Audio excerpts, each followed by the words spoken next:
Hey YouTube, DIY guy here. So today we're doing an oil change on the 2014 Chevy Cruze 1.4 Eco. It has the turbo. You want to get yourself some motor oil, 530. I'm using high mileage, just hit 75,000 miles, so high mileage is preferred. Also, you can use any kind of oil you want. I'm more comfortable with the Castro Edge. I love it. I use it in my other Chevys. So that's why I continue to use this. But whatever one you want to go to, that's cool. Just make sure it has this Dexos one. You just want to make sure it says that. That's what they prefer for our vehicle.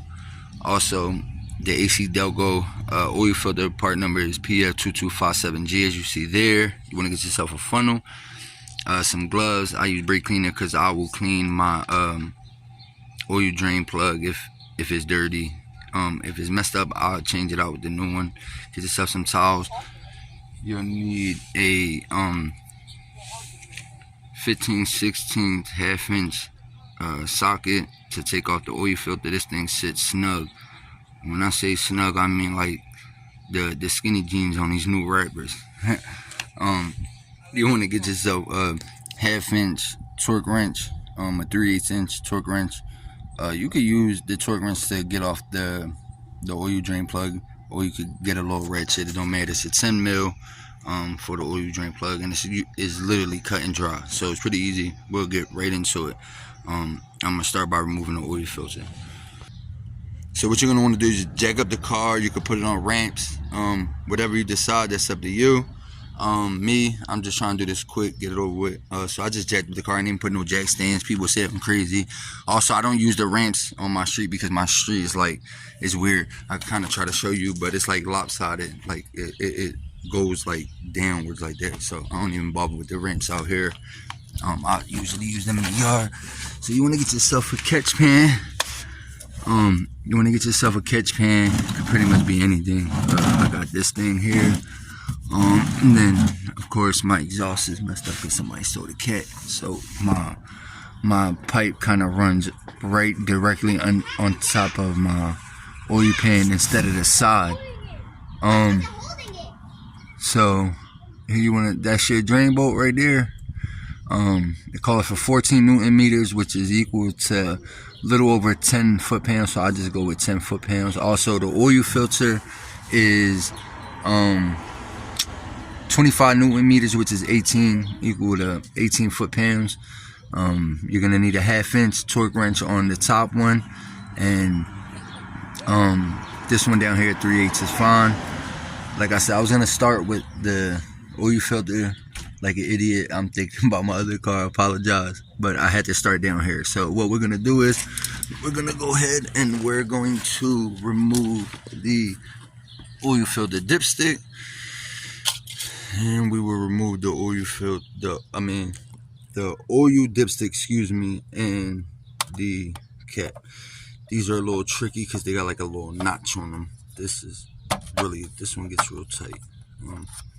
So yeah, you want to just take that out just so it gets some air. You could either sit it on top or literally put it right here or somewhere, wherever you choose is up to you.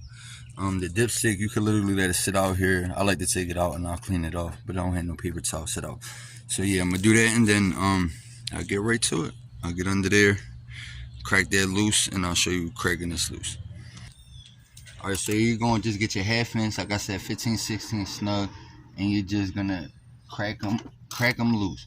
Once you get it loose, just slowly but surely, you know what I mean? You don't want to force it because it is plastic and you will mess it up. And there's an O-ring in there. The new oil filter should come with an O-ring. Once you get it out, you're gonna spill oil. You know what I mean? Just make sure you clean it up. You don't want to leave the oil there because then it'll just burn off and it'll fall onto the exhaust thing and could cause a fire. So you want to just make sure if oil gets down there, just make sure you clean it off. So once you got it loose, go ahead and take it off. It's a little tricky because there's a bracket there, so you kind of got to like wiggle, but it all should come out as one. You could just keep it turned upside down, and there you go. There goes your oil cap and filter at the same time. Alright guys, so once you got the oil filter in, it should kind of look like this with the O-ring. Just want to clean it off. You're gonna slide it in here around the back. Like I said, you kind of probably gonna have to like juice them in there sometimes. They slide right in. Just gonna want to tighten them up by hand. Be careful, you don't want to strip it. So if you feel resistance, just back out a little bit and then just go again.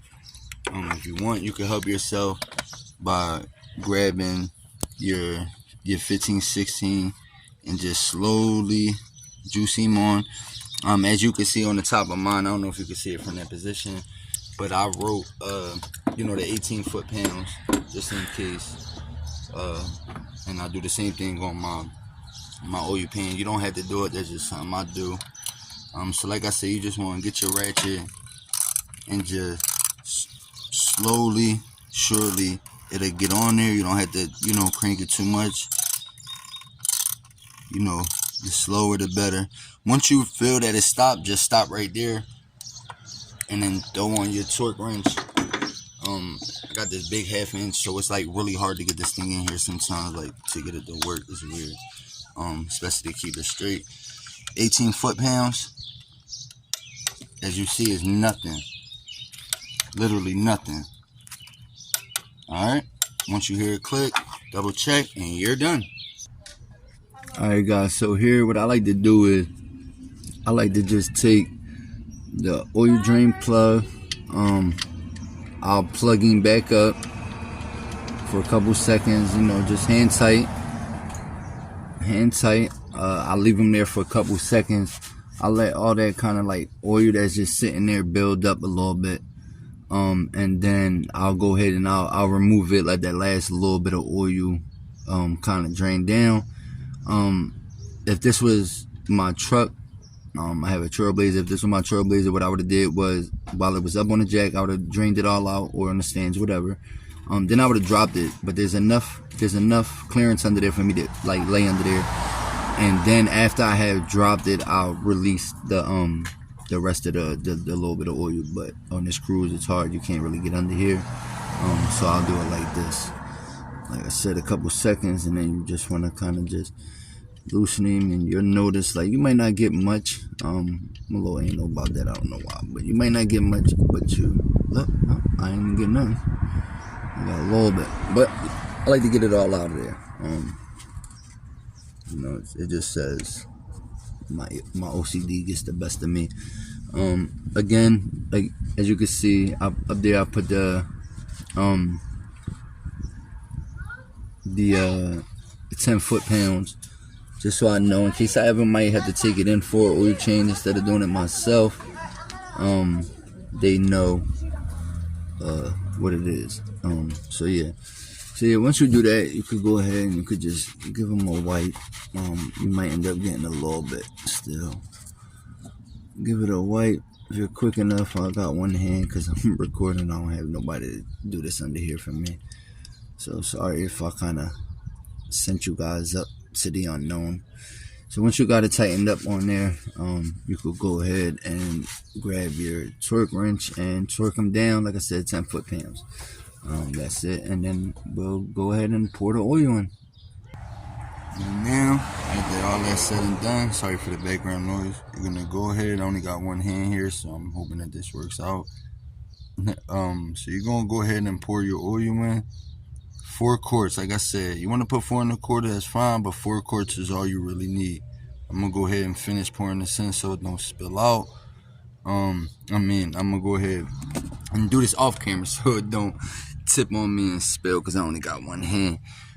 After you do that, you're gonna go inside the car, and it's pretty cut and dry how to reset your oil life indicator. Matter of fact, I'll show you guys how to do that. Alright guys, so what you're gonna do is you're gonna just turn your key to the on position. Do not turn it all. Do not start the car. You're gonna put it in the on position. You know, of course, your menu thing. You're gonna clear your menu. You're gonna go over to option. You see where it says oil life remaining. It tells you what to do. Just press the set and clear button, which is literally right here, which I'm pretty sure you guys know by now if you're driving it. Once you do that, you'll go ahead and reset to 100%, and you'll be good to go. You should be good at least for another 10,000 miles, depending on your driving. I'm in the rural area, so I usually get about 10,000 to the oil change.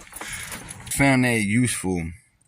This video useful, helpful in any way, shape or form. Please like, subscribe. If you got any questions, any concerns, comments, drop a comment. I respond to them.